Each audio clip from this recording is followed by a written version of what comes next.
పెట్టుబడులకు గమ్యస్థానంగా ఉన్న ఆంధ్రప్రదేశ్లో పరిశ్రమల ఏర్పాటుతో పాటు పేదలకు సాయం చేయాలని సీఎం చంద్రబాబు పారిశ్రామికవేత్తలకు పిలుపునిచ్చారు.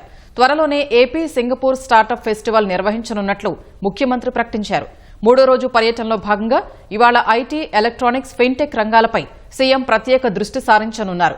క్యారియర్, విల్మర్, టీవీఎస్, మురాటా ప్రతినిధులతో చర్చలు జరపడంతో పాటు సింగపూర్ అధ్యక్షుడు, మాజీ ప్రధానితో సీఎం బృందం భేటీ కానుంది.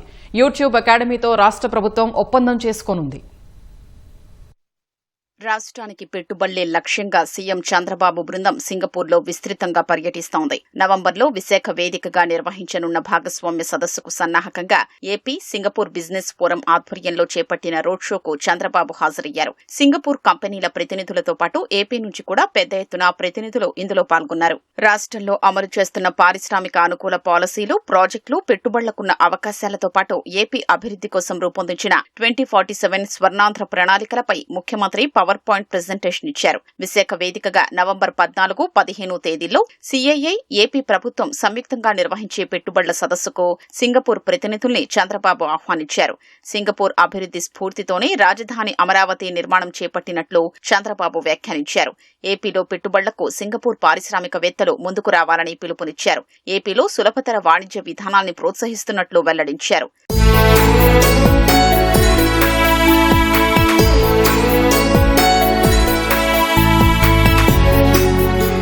ఆంధ్రప్రదేశ్ గ్రీన్ హైడ్రోజన్ హబ్ గా అభివృద్ది కావాలని సీఎం ఆకాంక్షించారు. అమెరికా సిలికాన్ వ్యాలీ తరహాలో అమరావతిలో క్వాంటం వ్యాలీ ఏర్పాటు చేస్తున్నామని వెల్లడించారు. రాష్ట్రంలో మరిన్ని పోర్టులు, విమానాశ్రయాల్ని అందుబాటులోకి తీసుకొచ్చేందుకు యత్నిస్తున్నామని తెలిపారు. ముఖ్యమంత్రి ప్రసంగం తర్వాత జరిగిన ముఖాముఖిలో కొన్ని కీలక అంశాలు ప్రస్తావనకొచ్చాయి.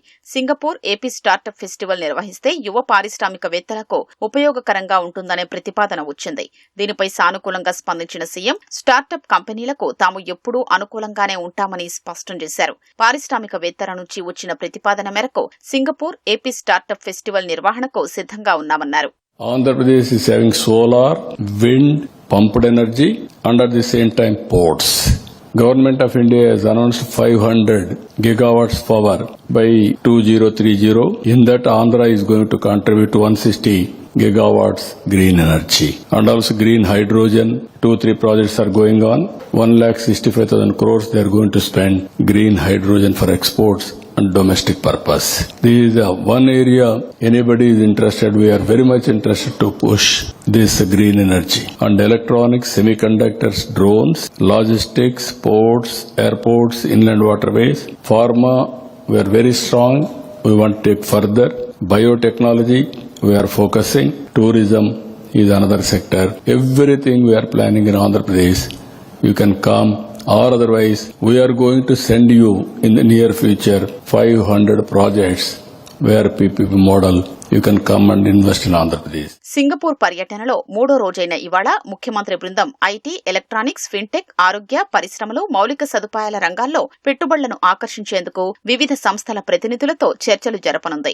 యువతకు డిజిటల్ నైపుణ్యాల్ని అందించేందుకు యూట్యూబ్ అకాడమీతో అవగాహన ఒప్పందం కుదుర్చుకోనుంది. యూట్యూబ్ అకాడమీ ప్రతినిధులు గౌతమానంద్, అజయ్ విద్యాసాగర్, శ్రీనివాస్ సూరపనేనితో కలిసి ముఖ్యమంత్రి పాల్గొంటారు. మైక్రో ఎలక్ట్రానిక్స్ రంగంలో ప్రపంచ శ్రేణి కంపెనీ మురాటా ఎలక్ట్రానిక్స్ సంస్థ ప్రతినిధులతో సమావేశమై తయారీ, రీసెర్చ్ యూనిట్లలో ఏపీలో ఏర్పాటు చేసే అంశంపై చర్చించనున్నారు. Wilmar international CEO Kuok Khoon Hong తో సమావేశం కానున్నారు. షాంగ్రీలాలో జరిగే business round table, networking lunch లో ముఖ్యమంత్రి చంద్రబాబు పాల్గొంటారు. ఐటీ, ఎలక్ట్రానిక్స్, సెమీకండక్టర్లు, ఇన్నోవేషన్ ఎకోసిస్టమ్, కృత్రిమ మేధస్సు, ఫిన్టెక్ థీమ్ పై చర్చిస్తారు. మధ్యాహ్నం సింగపూర్ అధ్యక్షుడు థర్మన్ షణ్ముగరత్నంతో సీఎం భేటీ కానున్నారు. అనంతరం సింగపూర్ మాజీ ప్రధాని లీహ్ సియన్ లూంగ్ తో సమావేశమవుతారు. టీవీఎస్ మోటార్స్ ఎండీ సుదర్శన్ వేణుతో సమావేశమై వాహన తయారీ రంగం, ఆటోమొబైల్ పార్కులపై చర్చించనున్నారు. బిజినెస్ నెట్వర్కింగ్ పై ఏర్పాటు చేసిన విందు సమావేశానికి సీఎం హాజరు కానున్నారు. సమావేశంలో అంతర్జాతీయ కంపెనీల ప్రతినిధులు, పెట్టుబడిదారులు, వ్యాపారవేత్తలతో నూతన ఆవిష్కరణలు, మౌలిక సదుపాయాలు, గ్లోబల్ పెట్టుబడులపై చర్చించనున్నారు.